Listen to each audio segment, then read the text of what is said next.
This video is going to be the first in a series of videos that we're going to be making about additional services that home inspectors can add onto their business to make additional revenue in 2022. And I'm not talking about just like a little additional revenue. I'm talking $10, $20, $30,000, things that are going to be game changers for your business. And today we're going to start with one of the most common, but also one of the more complicated ones, which is mold testing.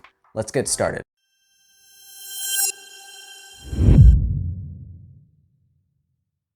There's a lot of talk about the changing market in 2022.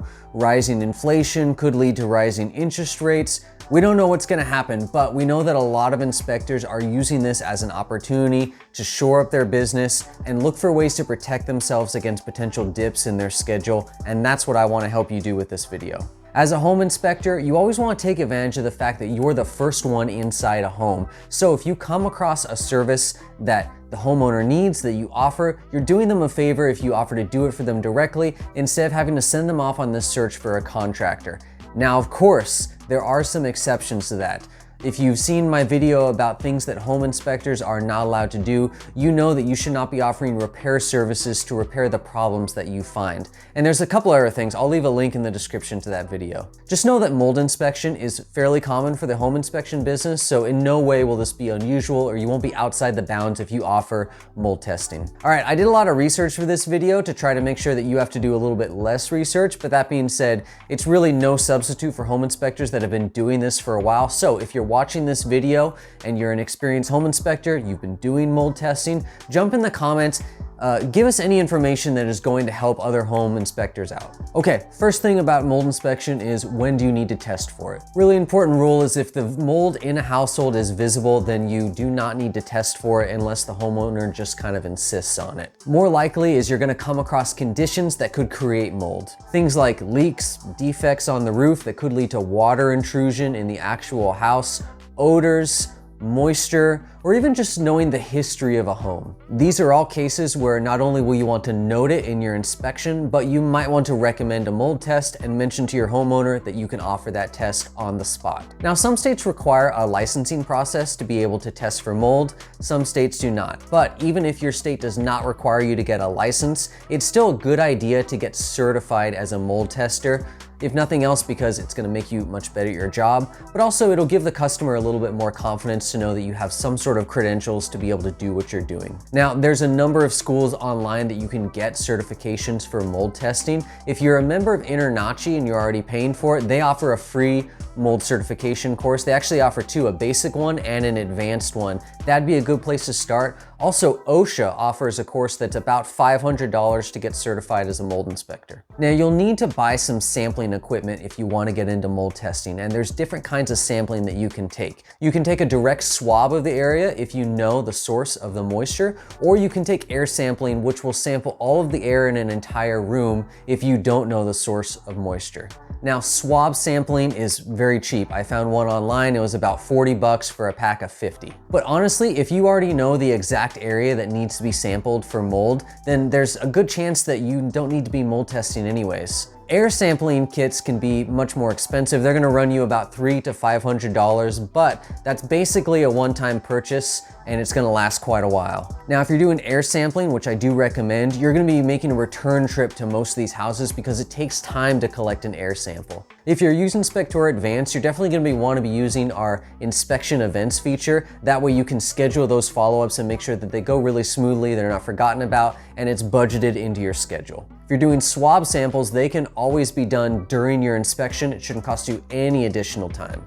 After you have your samples, you're going to take them or FedEx them to a local environmental testing lab, and you're gonna pay a fee to them. I went online and I looked at a few labs in my area. Most of them were charging about $50 to process mold samples. Most of them also had a 1 to 3 day turnaround. Once you get that lab analysis back, you can relay it to your client. All right, so now for the fun part. How much do you charge for mold sampling or mold testing? Well, most full-on environmental testing companies where that's the only thing they do, they're gonna be charging between $300 and $600 to come and sample a residence. Now, this is your competition, so you wanna compete with them and hopefully come in under them on price if you want, and that shouldn't be too hard to do. This is because you're able to bundle your services and you're already in the home, so you should have no problem coming in under them on price. But what do most home inspectors charge for mold testing? I called one home inspector in my area and asked them. They said they charge $300 for mold sampling. Now that includes 3 air samples. One is outside as kind of a control sample, and then you get 2 indoor samples, which essentially means you can test 2 rooms in your home for $300. Now, if you just want to do swabs, they charge $75 per swab. I called another home inspection company in a different state and their pricing was similar. They charge $250 for air sampling. I'm assuming it's the same. You get 3 samples, 2 in rooms and 1 outside. They charge $80 for swabs.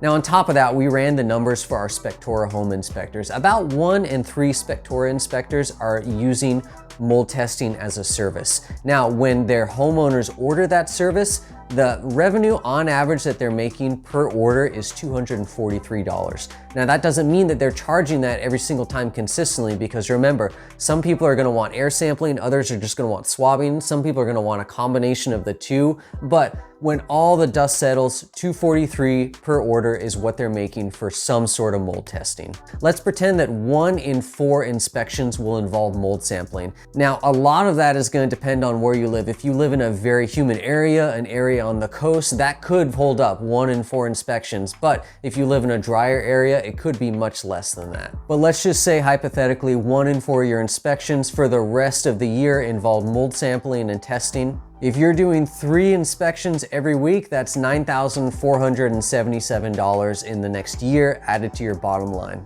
Now, if you're really hustling, you're doing 2 inspections a day, that could be considerably more. Then it could be as high as $31,590. 31,000, yeah, I got it. Now, of course, that's pretty hypothetical, but just anecdotally talking to our home inspectors, a lot of them report that they absolutely crush it with mold inspections. It has like one of the highest rate of returns, considering that it takes very little time. Certainly do a swab, it takes very little time to set up an air sampler. Maybe you have 1 return trip to a home, but in order to get an additional $200, $300 out of a home inspection, that could make a big dent in your revenue. Hey, I hope that was helpful to anyone. If you're not using Spectora yet and you want to check it out, I'm going to put a link to a free trial in the description. Now, if you are using Spectora, one of the things that inspectors really rely on when they start adding these additional services is Spectora Advanced. It has a lot of additional features that can automate upsells, schedule additional inspection events for drop-offs and pickups, and a bunch of other stuff that I won't even get into now. But advanced users just pay a small, simple flat fee per inspection. And when you're adding these services that you're able to charge a few $100s, it's just a drop in the bucket for something that will dramatically scale up your revenue. Also leave a link to some more information about Spectora Advanced in the description below. Beyond that, have a great, productive, profitable 2022, and I'll be back with another one of these videos soon. Bye.